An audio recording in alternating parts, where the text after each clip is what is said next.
செய்திகள். தமிழகத்தில் 234 தொகுதிகளிலும் ஒரே கட்டமாக நாளை வாக்குப்பதிவு. தமிழகத்தின் 17வது சட்டப்பேரவைக்கான பொதுத் தேர்தல் நாளை ஒரே கட்டமாக நடைபெறுகிறது. 78வது சுதந்திர தினத்தை கொண்டாடும் இஸ்ரேல்.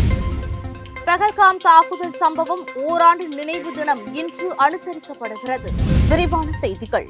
தமிழகத்தில் மொத்தம் உள்ள 234 தொகுதிகளிலும் ஒரே கட்டமாக நாளை வாக்குப்பதிவு நடைபெறுகிறது. வாக்குப்பதிவு இயந்திரங்கள் யாருக்கு வாக்களித்தும் என்பதை அறிந்து கொள்ளும் விவிபேட் இயந்திரம், வாக்குப்பதிவுக்கு தேவையான அழியாத மை, எழுதுப் பொருட்கள் உள்ளிட்டவை வாக்குச்சாவடிகளுக்கு கொண்டு செல்லும் பணிகள் தொடங்கியுள்ளன. 234 தொகுதிகளிலும் 4023 வேட்பாளர்களும் சுமார் 75,000 வாக்குச்சாவடிகளும் அமைக்கப்பட்டுள்ளன. பதற்றம் நிறைந்த வாக்குச்சாவடிகளாக அடையாளம் காணப்பட்டுள்ள சுமார் 6,000 வாக்குச்சாவடிகளில் கூடுதல் பாதுகாப்பு போடப்படும் என்று காவல்துறை அதிகாரிகள் தெரிவித்தனர். மாநிலம் முழுவதும் 7,000க்கும் மேற்பட்ட நுண் பார்வையாளர்கள் பணியில் ஈடுபடுத்தப்பட உள்ளதாக தேர்தல் ஆணையம் கூறியுள்ளது.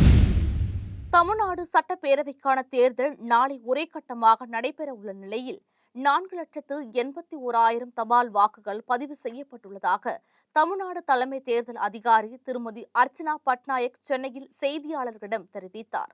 தற்பொழுதைய 16வது சட்டப்பேரவையின் ஆயுட்காலம் மே 10ஆம் தேதியுடன் முடிவடைகிறது. இதையடுத்து தமிழகத்தின் 17வது சட்டப்பேரவைக்கான பொதுத் தேர்தல் நாளை நடைபெறுகிறது. இன்று 78வது சுதந்திர தினத்தை கொண்டாடும் இஸ்ரேல் மக்களுக்கும் அரசுக்கும் வெளியுறவுத்துறை அமைச்சர் டாக்டர் ஜெய்சங்கர் வாழ்த்துக்களை தெரிவித்துள்ளார். இன்று இஸ்ரேல் தனது 78வது சுதந்திர தினத்தை கொண்டாடுகிறது. இதையொட்டி வெளியுறவுத்துறை அமைச்சர் டாக்டர் ஜெய்சங்கர் அந்நாட்டு வெளியுறவுத்துறை அமைச்சர் திரு கிடான் சார் அவர்களும் இஸ்ரேல் அரசுக்கும் மக்களுக்கும் வாழ்த்துக்களை தெரிவித்துள்ளார்.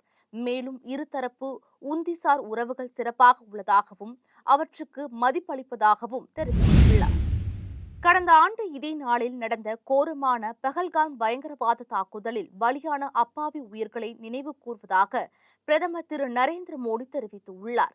ஈடு செய்ய முடியாத இந்த இழப்பை சமாளிக்கும் குடும்பத்தினருடன் என்றும் துணை நிற்போம் என்றும் தெரிவித்துள்ளார். ஒரே தேசமாக நாம் துக்கத்திலும் உறுதியிலும் ஒன்றுபட்டு நிற்கிறோம்.